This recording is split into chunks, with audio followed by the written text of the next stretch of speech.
Hello मेरे प्यारे बच्चों, जैसा कि आपको और हमें अभी तक यह लग रहा था कि कल रेलवे टेक्नीशियन का नोटिस आ जाएगा, नोटिफिकेशन आ जाएगा, परंतु उससे पहले एक नोटिस आता है जिसमें बहुत सारी ऐसी चीजें बताई गई हैं जिससे हमारे को कुछ पॉइंट ऐसे भी हैं जो बहुत अच्छे हैं, कुछ ऐसे हैं जिन पर सोचने पे हम थोड़ा सा मजबूर हो जाएंगे। वो पूरा नोटिस ही देख लेते हैं और उस नोटिस की तरफ चलते हैं। क्या है वो नोटिस? बट उससे पहले एक तेजस बैच है रेलवे का जो आपके सारे रेलवे का एग्जाम क्रैक करवाता है, तो आप इसमें जुड़ सकते हो। टॉप तक ऐप पर है और उसमें जाकर अपनी तैयारी कर सकते हो।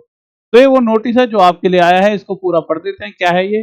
तो गवर्नमेंट ऑफ इंडिया की तरफ से आया ये।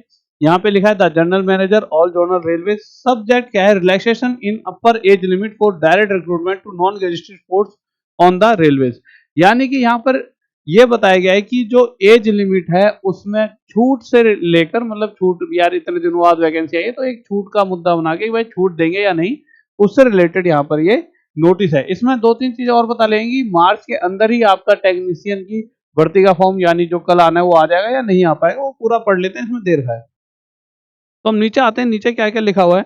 नीचे लिखा हुआ है मेरे प्यारे बच्चों, in continuation to board letter number this dated this RRB number this read with letter dated this RRB number 09/2024 it has been decided to extend relaxation of 3 years in upper age limit provided for the ongoing recruitment exercise for the post of assistant loco pilot under CN 01/2024 to direct recruitment from open market to the post of technician category। अभी आपको ये लग रहा होगा कि यार ALP के लिए तो पहले ही आ चुका है, तो वह भी यही कह रहे हैं कि एएलपी के लिए तो हम पहले ही दे चुके हैं कि भाई 3 साल की छूट। तो वही जो 3 साल एएलपी में छूट दी थी वही टेक्नीशियन वालों को भी दी जाएगी। यहाँ पर लिखा हुआ है द पोस्ट ऑफ टेक्नीशियन। अगर आपको ना दिख रहा हो तो मैं इस पर थोड़ा सा आपको हाईलाइट कर देता हूँ। The post of technician category to be notified in March 2024। इन्होंने कहा है कि जैसा कि हमने एएलपी को दिया था वैसे ही टेक्नीशियन को भी 3 साल की छूट देंगे, जिसका नोटिफिकेशन मार्च में आने वाला है। अब मार्च में कब आएगा इस बार इन्होंने डेट नहीं लिखी। पहले तक हर बार डेट लिखा करते थे। जबकि अगर मैं बात करूं लास्ट नोटिस की, इसको पूरा पढ़ूंगा।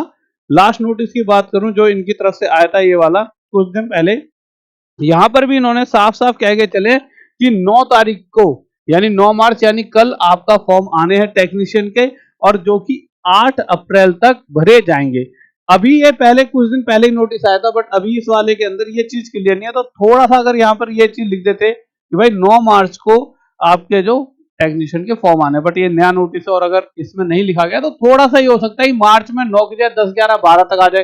परंतु अभी तक जैसा कि ये नोटिस आया इससे तो ये लगता है कि ये 9 मार्च को दे देंगे।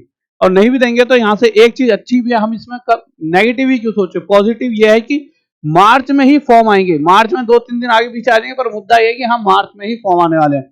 अब इन्होंने एज रिलैक्सेशन देने के ऊपर इन्होंने एक बात की, this is to give relief to many candidates who may have become over age and have missed the opportunity to appear in recruitment in railways due to Covid pandemic. तो उन्होंने कहा कोविड की वजह से जो जो बच्चा फॉर्म नहीं भर सका था उन्हें एक रिलैक्सेशन और रिलीफ मिलेगा, वह फॉर्म भर पाएंगे। 3 साल छूट बहुत बड़ी चीज हो जाती है कि अगर आपको 3 साल मिल रहे हैं। परंतु कहीं ना कहीं कुछ कमियां इनकी तरफ से भी रही थी कि तरह साल बाद वैकेंसी दी है, जिस वजह से बच्चे को आज एज रिलैक्सेशन की जरूरत पड़ रही है। परंतु अगर वो दे रहे हैं तो एक अच्छी चीज है, उस मौके का फायदा उठाया जाए। तो सभी बच्चे कल इंतजार करेंगे, इस वाले चैनल के साथ जुड़ जाइए। सबसे पहले मैं आपको बताऊंगा जब भी फॉर्म आएंगे, और सिर्फ ये नहीं बताऊंगा कि फॉर्म आ गए, उसके अलावा कैसे कैसे तैयारी करनी है, क्या करना है, क्या रहेगा, कैसे रहेगा, क्या क्या पढ़ना होता है, वो सारी चीजें आपको कल डिटेल में मैं बताने वाला हूं। तो गाइस इस चैनल के साथ जुड़े रहे, इस वीडियो को भी अपने दोस्तों तक शेयर कर दें। और आपको क्या लगता है कि 3 साल का रिलेशनशिप ठीक है या इससे भी ज्यादा मिलना चाहिए था, और आपको क्या लगता है कल फॉर्म आ जाएंगे? तो एक बार इस बात को कमेंट जरूर करें, क्योंकि कमेंटों से क्या लगता है कि मैं भी अक्सर आपके कमेंट पढ़ता हूं कि आप क्या सोचते हो। ओके बाय, लव यू, जय हिंद, जय भारत।